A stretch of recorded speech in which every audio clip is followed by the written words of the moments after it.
আসসালামু আলাইকুম দর্শক, সবাই কেমন আছেন? আশা করছি যে যেখানে আছেন ভালো আছেন, সুস্থ আছেন। আজকে পাকা আম দিয়ে আরো একটি মজাদার রেসিপি নিয়ে চলে এলাম। তৈরি করে দেখাবো ম্যাঙ্গো মিল্কশেক মাত্র 2 মিনিটে।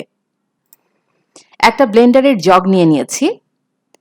এই জগে প্রথমেই আমি দিয়ে দেব 1 কাপ পরিমাণ কেটে রাখা পাকা আম। আম যত বেশি মিষ্টি হবে মিল্কশেকটা খেতে কিন্তু ততই ভালো লাগবে। এরপর আমি এতে অ্যাড করব 2 কাপ পরিমাণ তরল দুধ। আমি এখানে 2 কাপ পরিমাণ দুধ ভালোভাবে জাল করে পুরোপুরি ঠান্ডা করে নিয়েছি। 2 কাপ পরিমাণ দুধ দিয়ে দিচ্ছি। এবার এতে আমি দেব 3 টেবিল চামচ পরিমাণ চিনি। আম যদি বেশি মিষ্টি হয় সেই ক্ষেত্রে চিনি 2 টেবিল চামচ পরিমাণ দিলেই হবে। আর লাগছে ম্যাঙ্গো আইসক্রিম। আমি এখানে ম্যাঙ্গো কাপ আইসক্রিম নিয়ে নিয়েছি। কয়েকদিন আগেই আমি ম্যাঙ্গো কাপ আইসক্রিমের একটা রেসিপি আপনাদের সাথে শেয়ার করেছি। সেইখান থেকে আমি একটা কাপ আইসক্রিম এই মিল্কশেকে ব্যবহার করছি। এবার এই সমস্ত উপকরণ একসাথে ভালোভাবে ব্লেন্ড করে নিলেই কিন্তু আমাদের মিল্কশেক একদম তৈরি।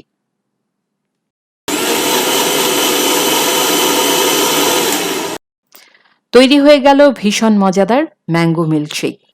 এবার সার্ভ করে নিতে হবে। সার্ভ করার সুবিধার জন্য আমি এই মিল্কশেকটাকে একটা জগে নিয়ে নিয়েছি। একটা বড় সাইজের গ্লাসে আমি মিল্কশেকটা সার্ভ করে নিচ্ছি। প্রিয় দর্শক, ভীষণ মজাদার এই ম্যাঙ্গো মিল্কশেক অবশ্যই বাড়িতে তৈরি করবেন। আশা করছি আপনাদের ভালো লাগবে। আজ এই পর্যন্তই। আল্লাহ হাফেজ।